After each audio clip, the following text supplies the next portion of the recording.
We talked a little bit about, and remind me after services, we can circle back all together and talk about this. We talked a little bit over lunch about the possibility of getting together and working on these flyers.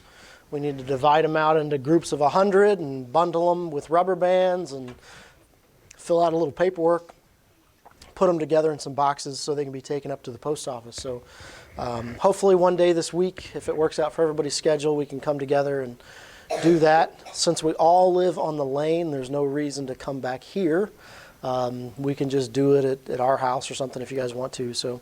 But we'll talk again after services and see if we can't settle on a day and kind of go from there, okay? All right. We are back in the book of Matthew.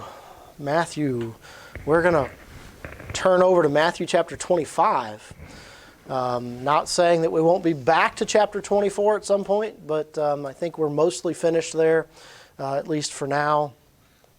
The one thing I do want you to keep in mind as we get into chapter 24, right? What were the questions that they asked? He had told them about the destruction of the temple, and they said, basically, when is that going to happen? And they also asked him, when was he coming back? And they asked, when would the end of the world be? So those were kind of the three questions that they had asked him. And as we talked about in chapter 24, he warns them about, as Christians, as followers of mine, these are some things that you are going to have to deal with. One, there's going to be a lot of people coming and claiming to be me. Don't believe it. Matter of fact, I didn't even go into as much depth in that as I could, because he talked about that at the beginning of the chapter, and then he talked about it again in the middle of the chapter. And it was in the middle of the chapter when he said, hey, if they tell you that they're in this secret chamber, don't believe it. If they tell you that he's out in the wilderness, don't believe it. Because when I come back, it's going to be like the lightning that starts on the east and cuts across the sky to the west. And I think there's a couple things about that. One, in the twinkling of an eye, right? You think about the way lightning flashes across the sky. It's not there, and then suddenly it's there, and then gone. I think the other thing is it's really evident. Like, this is not going to be some secret thing hidden in a chamber somewhere. But when he comes back, there is going to be great changes. And it will be noticeable, right? So that's one thing we learned in chapter 24 was that, look, there's going to be a lot of people who claim to be me. Don't believe it. You'll know when it's me, right? And then he talked about the destruction of Jerusalem. He talked about how that whenever you see the army surrounding the city, you need to flee because desolation is coming.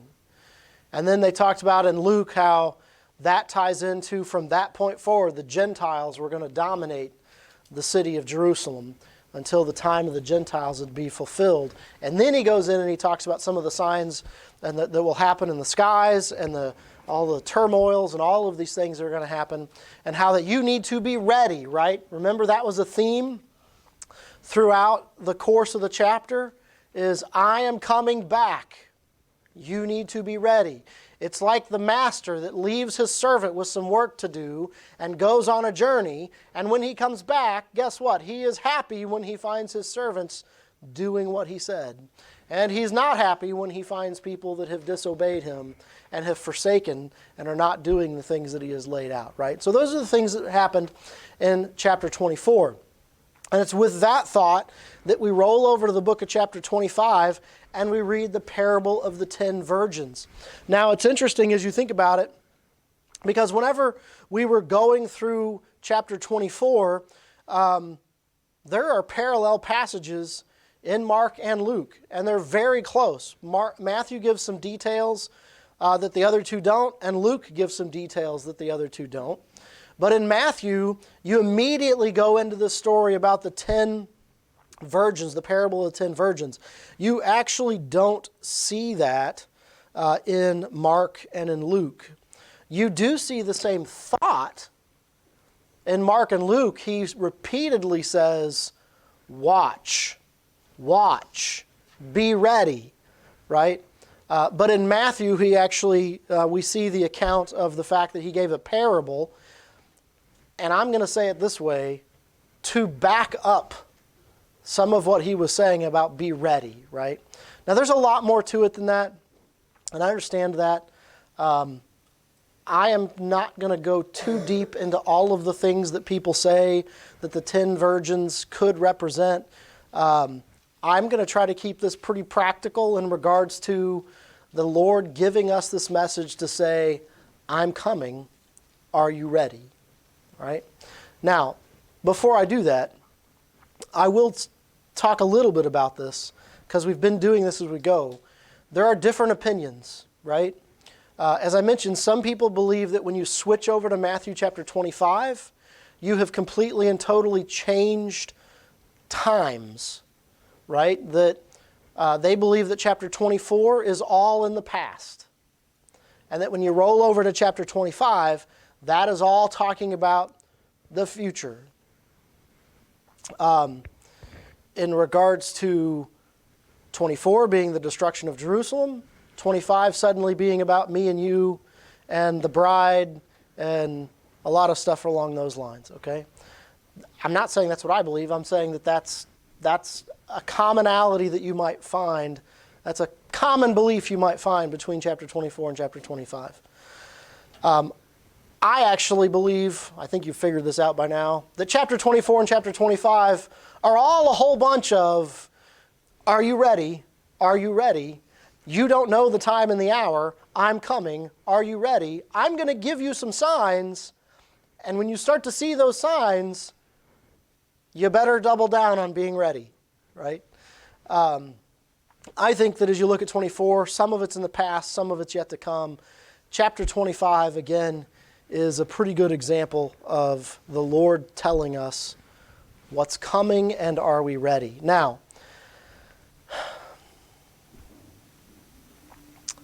I am not going to personally, this time, get into all of the other things that the parable of the 10 virgins could represent. And I'll be honest, by not doing that, I might get myself in trouble with some brothers that may watch this at some point because I don't talk about the bride of Christ and some other things, okay? I personally am not sure. I don't know that I see this parable the same way some people do.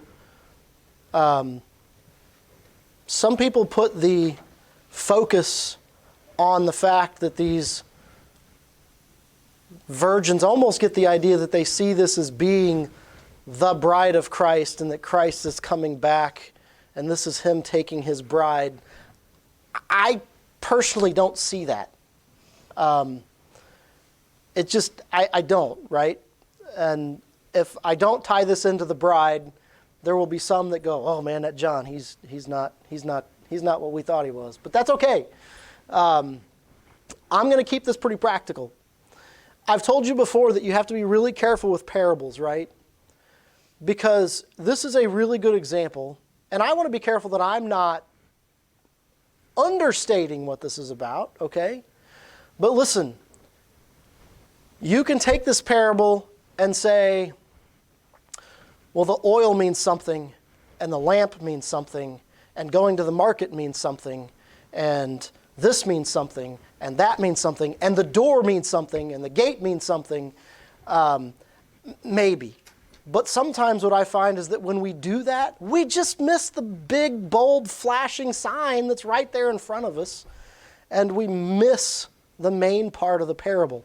I think you also have to remember that sometimes in parables, the Lord is simply taking something from this earth that we do understand and trying to give us a little bit more visibility into some of the things that we struggle to understand. And sometimes what that means, by the way, is that not every jot and every tittle of the parable is some kind of deeper spiritual meaning. Maybe, but be careful getting too deep into some of that stuff, right?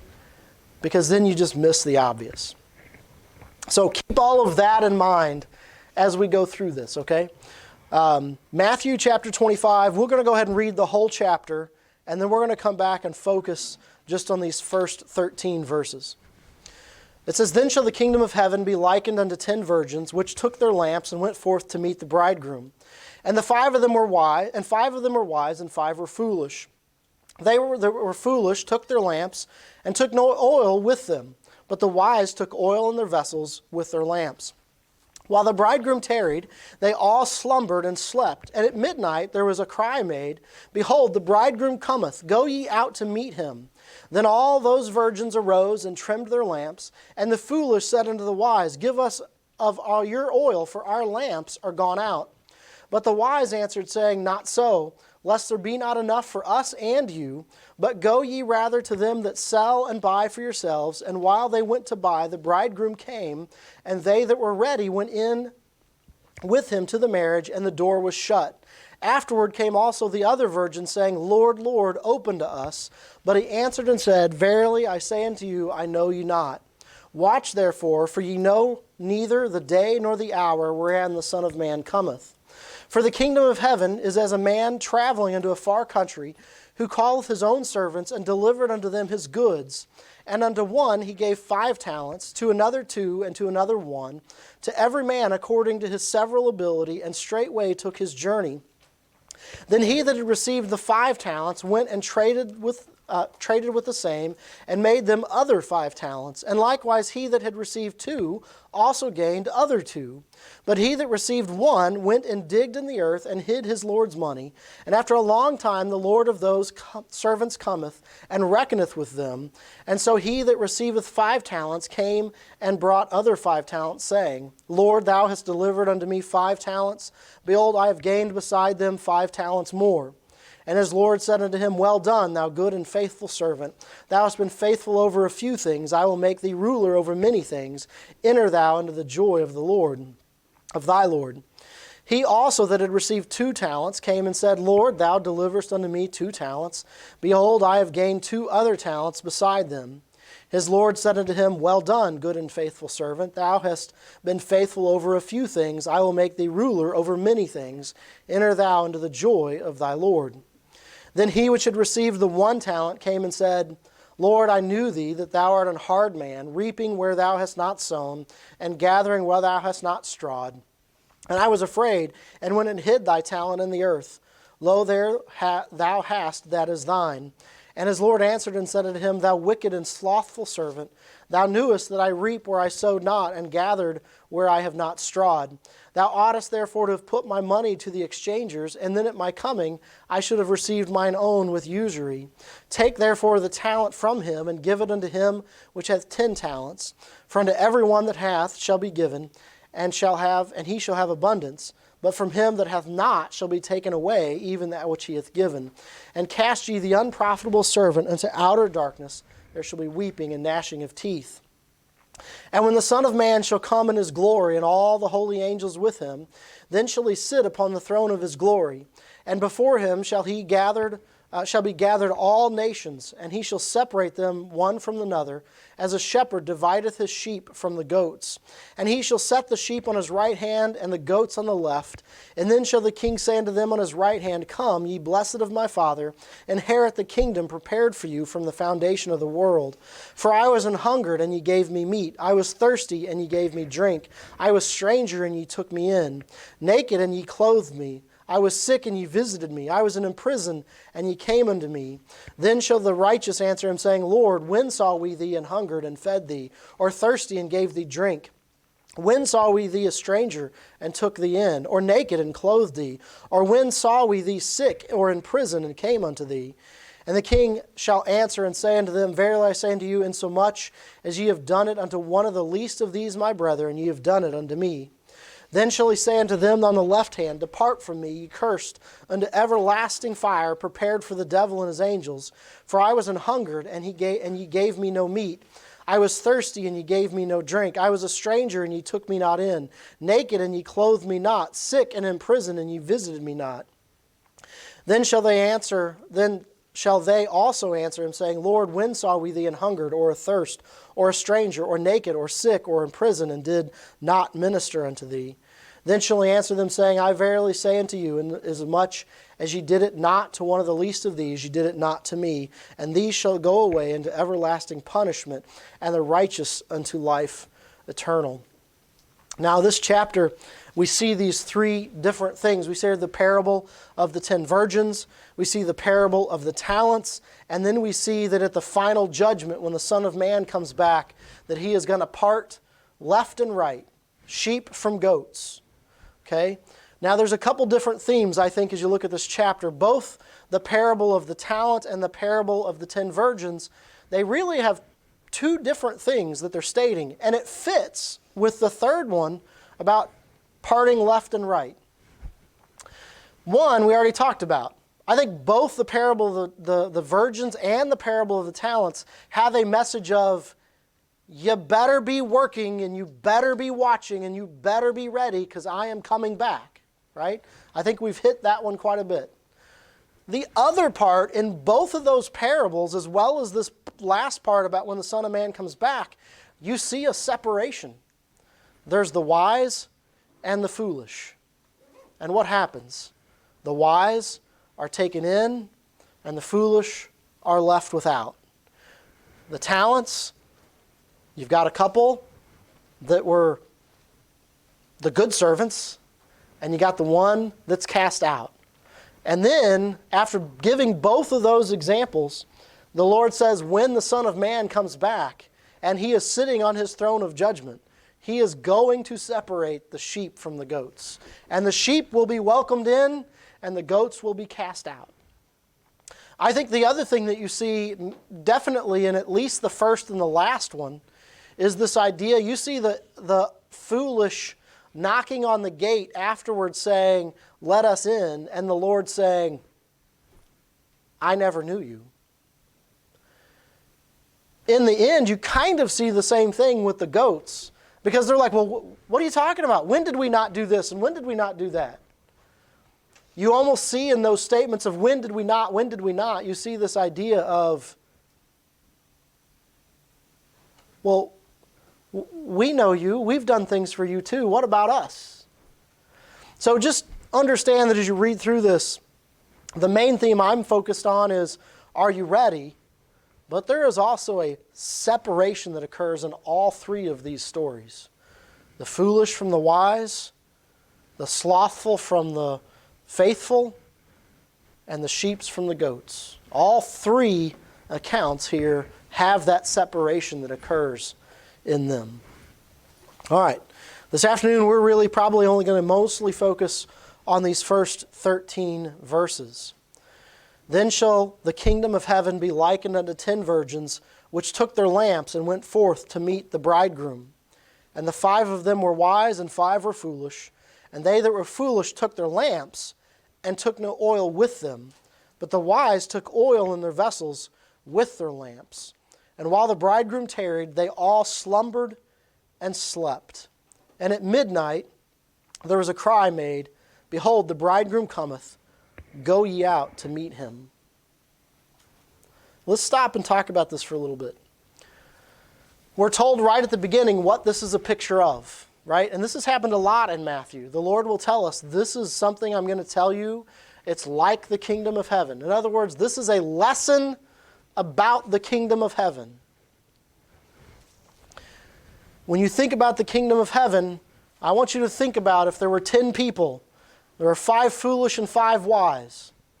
There were 5 ready, and there were 5 that weren't ready. And there's coming a time when the bridegroom is going to send out a call that he's coming. And the 5 wise will be ready to go meet him. And the 5 foolish will be caught off somewhere else doing something else because they didn't prepare. Right? If we were to take this and sum it up in the most basic, practical form we can, that would be it.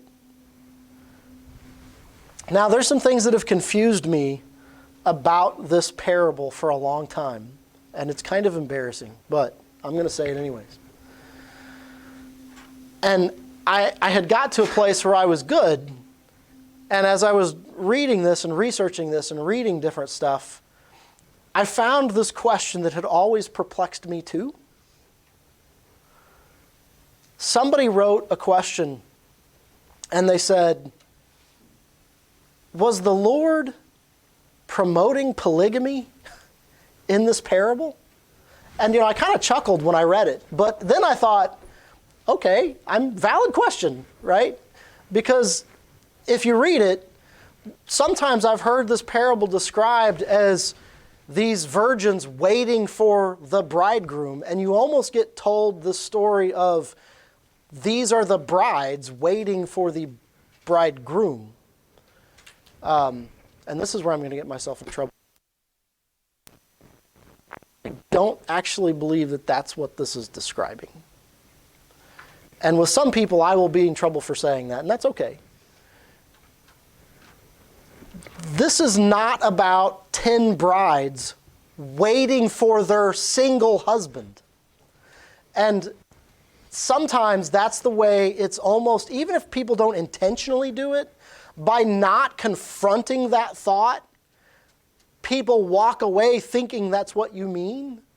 And some people actually do mean that. That is not what this story is portraying.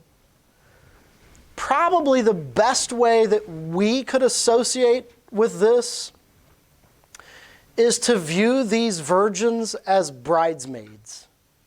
Okay? So think about this. From a Jewish tradition, their wedding was not like ours, right?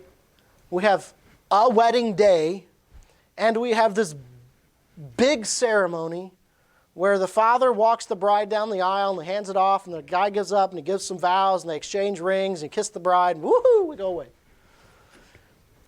A Jewish wedding was not like that. Oftentimes, this would be a span of time, and let's say that what had already been decided up front was the bridegroom and the father had already worked out the details in regards to whether there was going to be a dowry given, and there had already been a commitment made and a promise made and something exchanged to make that commitment that, yes, I am going to marry your daughter. This is a done deal, but now I need to go prepare a place, and I'm going to go back to where I live, and I'm going to build on a new room, or I'm going to make a place for this bride to come. And then what would happen is they didn't know if that was going to take a couple days, a week, 3 weeks, right? But then there would be a call that the bridegroom is coming. And the bridegroom would be coming back to get his bride. And then when he came back to get his bride, there would be a great festival that may last a week.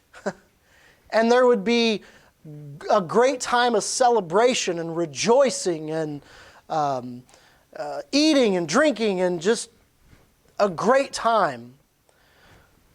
And I think the best way it was described to me is that this parable takes place in the middle of that story, right? The discussion between the bridegroom and the father has already taken place. This is a done deal. He is off preparing a place, and he is going to be coming back, but we don't exactly know when.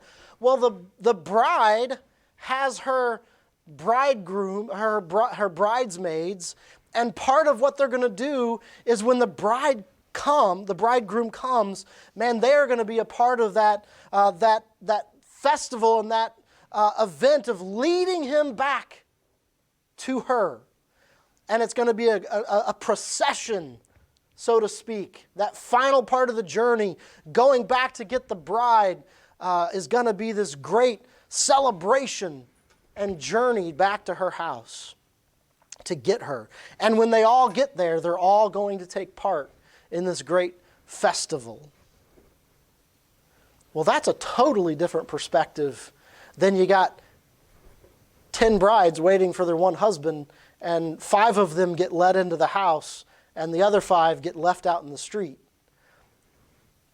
Don't let people tell you that this is a picture of 10 brides waiting for their husband. That is not what this is.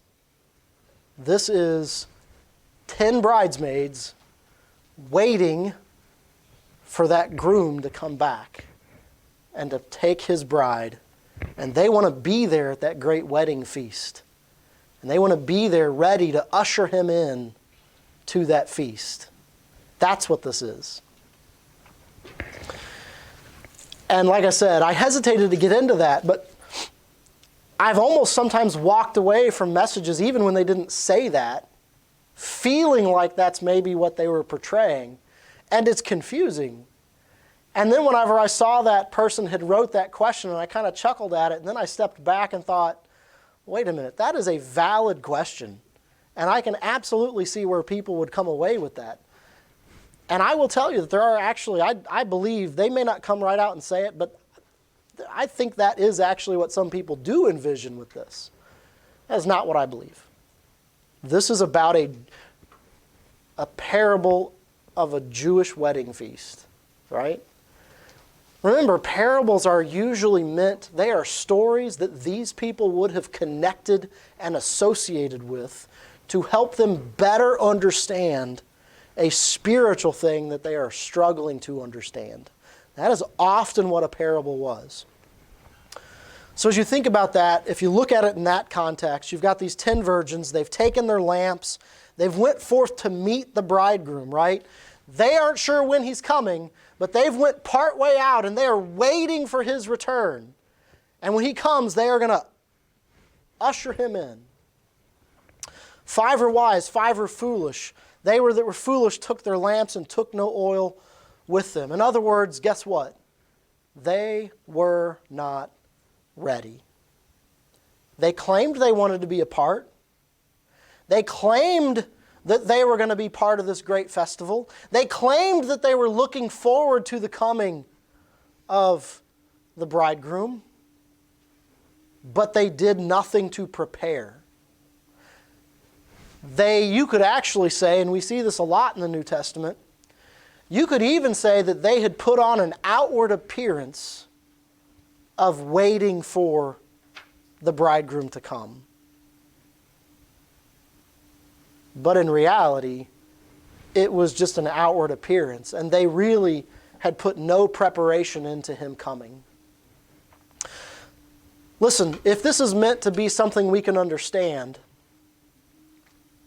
it is hard for us to understand sometimes because we don't do stuff like this anymore. I hate to do this because I don't want to take away from some of the symbology that's there. But I have a feeling, looking at some of the kids in here, and maybe even some of you adults, we don't really get this. They took their lamps, but they didn't take oil. Oftentimes, these things were made in a way where they would burn to make light, but they were full of like olive oil or some kind of oil, right? And it was made in a way that there was oil in just the right place and the right time, and it would burn. You've seen the old lamps with the wick sticking up, and the wick sits down in the oil, and the wick like soaks up the oil, and so when you light the wick, right, the wick burns because the oil is coming up through the wick. Well, imagine having that lamp and there's just enough oil that maybe you've got it burning low while you're sitting here waiting for this bridegroom to come back. But you drift off to sleep, and while you're sleeping, the oil just burns up and there's nothing left. And then whenever the call comes and you hear the shout that the bridegroom is just around the corner, and so you stir out and you get your lamp up and you go to brighten that wick a little bit, because if you've seen those, right, you can turn that little knob and what's a little bit of flame suddenly becomes a lot of flame. Well, you go to do that and there's nothing to burn. There's no oil.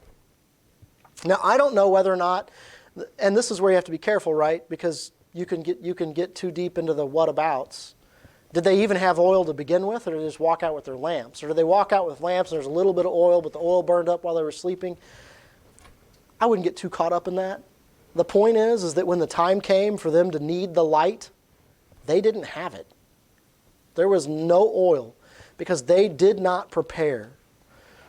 The 5 wise knew the Lord was coming, knew the bridegroom was coming, didn't know when, but man, they wanted to be ready. And so not only did they bring their lamp, but they brought refills. Think about it this way. Some of you kids are still looking at me like I'm speaking a foreign language here. My kids like to keep a flashlight handy. Like, if it comes to where it's dark or it's bedtime, you know what? In case we lose electricity, they want a flashlight not too far, right?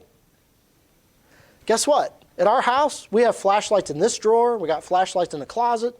Because when we lose power, we need to go get a flashlight.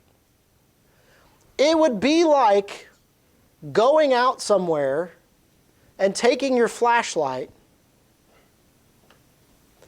and forgetting the batteries.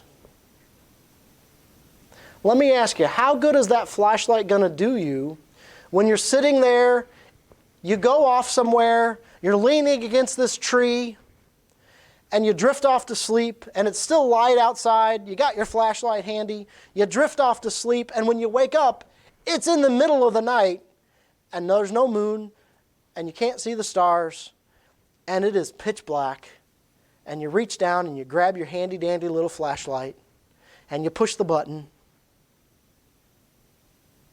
If it doesn't have any batteries in it, what's going to happen?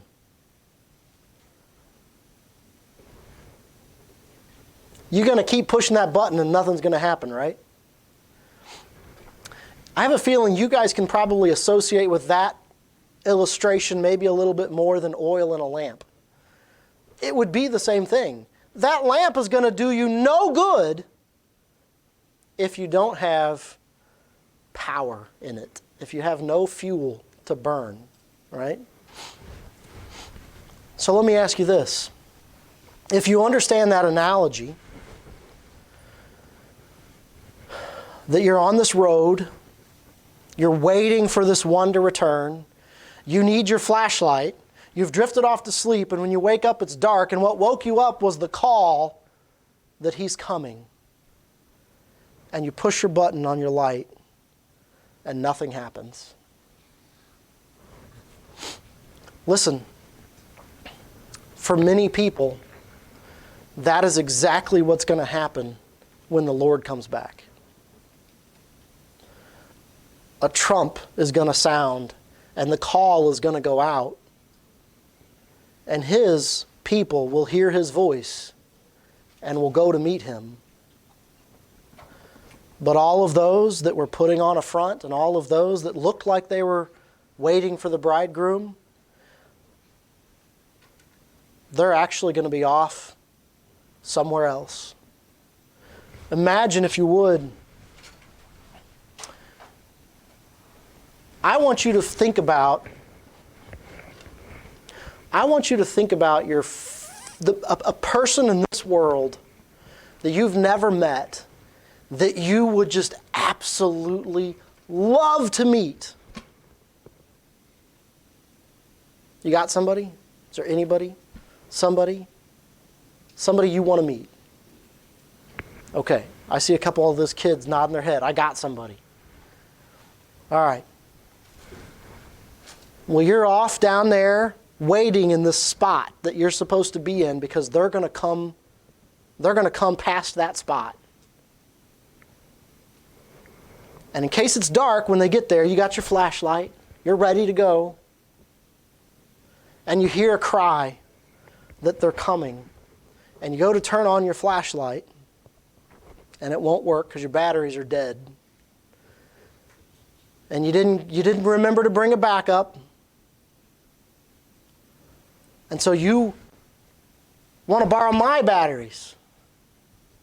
But I tell you, well, if I give you my batteries, I don't have any light. You can't have my batteries.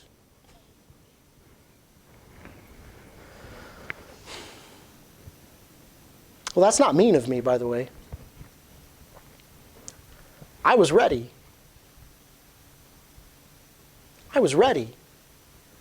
and I tell you, well, I think you've got some batteries in that long drawer in your house. If you hurry,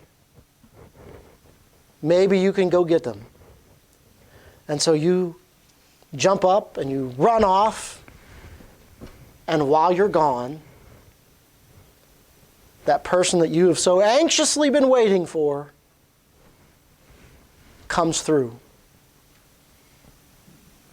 I go with them. And you come back, and we're all gone.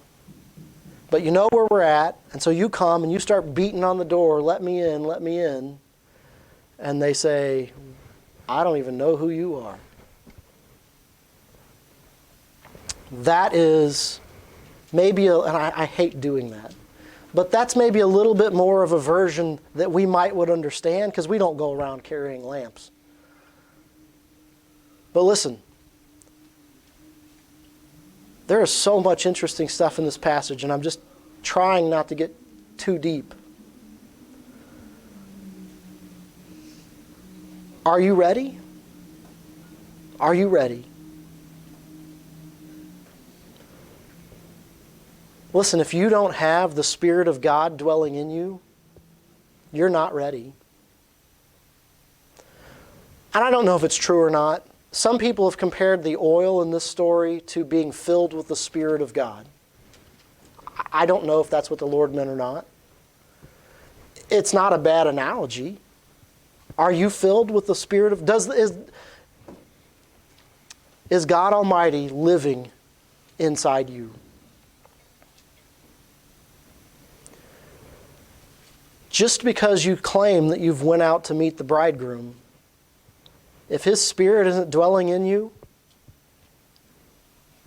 it's not going to do you any good.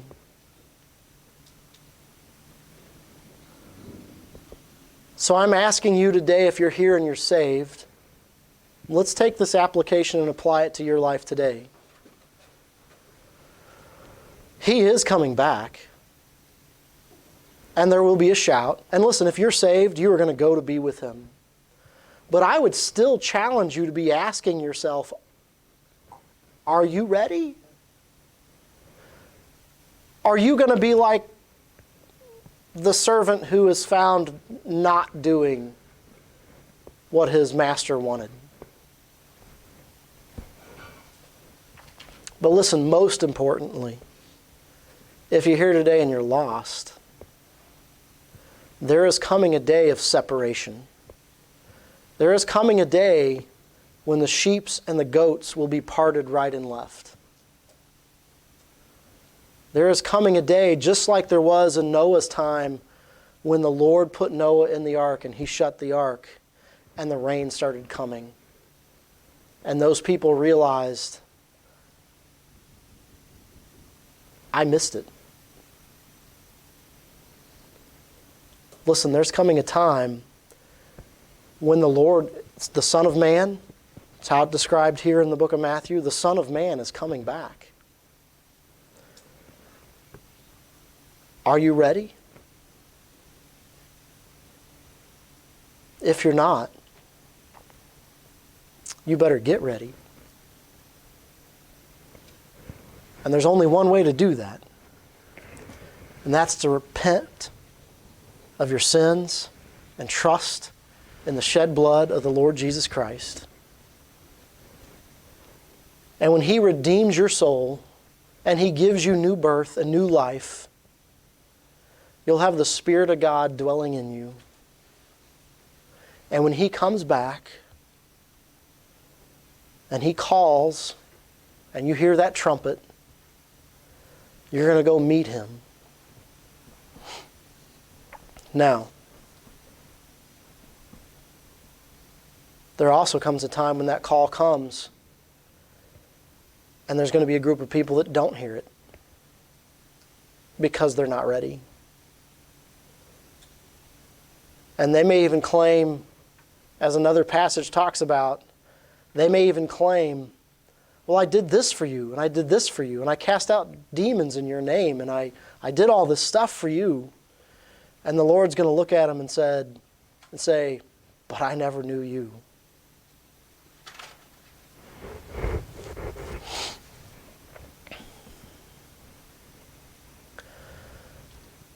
We sing the song sometimes about, are you ready? And it talks about being parted right and left. It talks about that being a sad day. There's a sad day coming. There's a sad day coming. But it doesn't have to be sad for you. It doesn't have to be. You need to fall on your knees before God, confessing your sinful condition, asking Him to forgive you, and trusting that He will because He said He would. I want you guys to be ready. Listen, I'm worried about me. I'm ready spiritually. Listen, I get it. I'm ready that way. I know that I'm not everything I need to be. And I want to be better. And I want to be ready for my Master to come back. I want to come back and Him be happy with the work that I'm doing. Oh man, but for you that are lost, it's so much deeper than that. Eternal condemnation is what awaits if you're not ready. And we desire that the Lord would save your soul. That is our prayer. We pray it often. I say we, but I look out over those in this room that are saved, and I know the answer is the same. For those of you that are lost, we are praying for you guys. We want to see you saved. It is so, be careful reading what other people think about a passage. I read an article that said none of these 10 people were right. They were all wrong. Even the wise versions, well, they were mean and cruel because they wouldn't share their oil. And the people of God are supposed to be all about love. And I'm like, oh man, did you miss the point of this parable so bad? Listen, forget what everybody else says. The theme of this, based on what the Lord had said in the chapter right before this, the theme of this is, are you ready? Listen, I can't do anything to make you ready. I can't share my oil with you and make you be good. I would if I could, but I can't. I can't. This is between you and God. You need to see Him as your Redeemer. And that's our prayer. Brother Philip, would you come and lead us in a song, please?